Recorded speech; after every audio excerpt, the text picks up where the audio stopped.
Hey, salut, c'est Wan. Je vous fais un petit message en début de vidéo pour vous dire que la vidéo que vous allez voir est la dernière de son format. Alors, qu'est-ce que j'entends par format? C'est-à-dire que les trois dernières vidéos que j'ai faites, on m'a, entre guillemets, reproché qu'elles étaient trop courtes. À la base, c'était mon but, hein, vraiment faire des vidéos très courtes, qui allaient assez vite pour pas ennuyer le spectateur. Mais apparemment, vous souhaitez que les vidéos soient un peu plus longues. Donc du coup, je vais essayer de faire des choses bien. Donc je vais faire des vidéos qui seront de 10 voire 15 minutes. Et il y aura aussi quelques passages en facecam, comme vous le voyez maintenant. Mais bon, là c'est fait un peu à l'arrache. J'essaierai d'avoir un meilleur micro, une meilleure caméra, etc.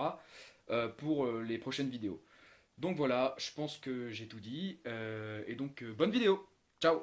Légendaire reine japonaise du Yamatai, douce et protectrice magicienne dans certaines versions, maléfique et calculatrice sorcière dans d'autres, son existence reste encore un mystère. Tu as peut-être déjà une idée de qui je veux te parler. Effectivement, il est possible que tu l'aies croisé lors de ton aventure dans les jeux Okami ou encore Tomb Raider. Salut à toi, je m'appelle Wan, et aujourd'hui je vais te conter l'histoire d'Himiko, la toute première reine solaire.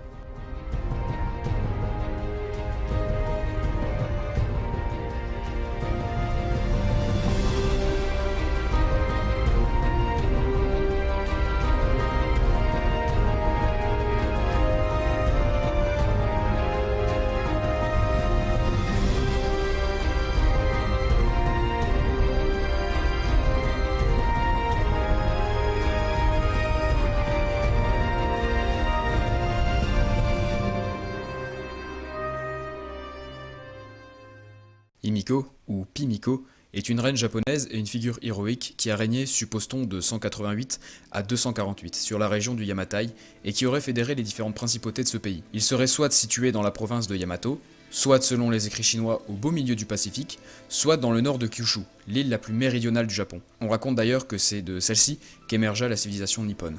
Himiko est principalement connue par le Gishiwa Jinden, un texte chinois de 8 pages, issu du livre dédié au royaume de Wei dans les chroniques des Trois Royaumes. C'est une chronique historique officielle couvrant la fin de la dynastie Han et la période des Trois Royaumes de Chine. Selon ce texte, Himiko était une prêtresse qui pouvait contrôler les esprits des gens grâce à ses pouvoirs surnaturels. Un autre écrit, le Nihon Shoki, rapporte qu'Himiko aurait également pu être l'impératrice Jingu, mais les historiens rejettent cette hypothèse. Pour beaucoup de personnes croyantes, elle est l'incarnation même d'Amaterasu, la déesse du soleil dans le shintoïsme, dont la famille impériale actuelle serait l'héritière. Mais je n'en dis pas plus, une série dédiée exclusivement au shintoïsme verra le jour dans quelques temps. Plus récemment, le 31 mai 2009, l'équipe de chercheurs du professeur Harunari du Musée national d'histoire japonaise de Sakura a présenté lors du 75e meeting annuel de l'association japonaise d'archéologie les résultats de leurs recherches selon lesquelles le Kofun, autrement dit la tombe, Ashiaka, située dans la ville de Sakurai dans la préfecture de Nara dans le Yamato, serait la tombe de Himiko. Des objets dont la datation au carbone 14 concorde avec la date de la mort de la reine ont été découverts sur le site. Cependant, certains archéologues trouvent cette sépulture trop moderne pour être du 3e siècle. Ces découvertes restent donc sujettes à discussion. L'agence impériale refuse cependant l'excavation qui fournirait de nombreuses informations sur l'identité de la reine et sur la lignée des empereurs du Japon qui, je te le rappelle, seraient les descendants directs d'Amaterasu. Malheureusement, à l'heure à laquelle je te parle, rien n'a encore pu être entrepris.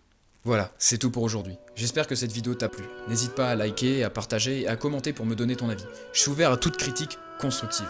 Tu peux également laisser un petit message pour compléter la vidéo, le but est avant tout d'apprendre ensemble. Sur ce, je te laisse, à bientôt, ciao.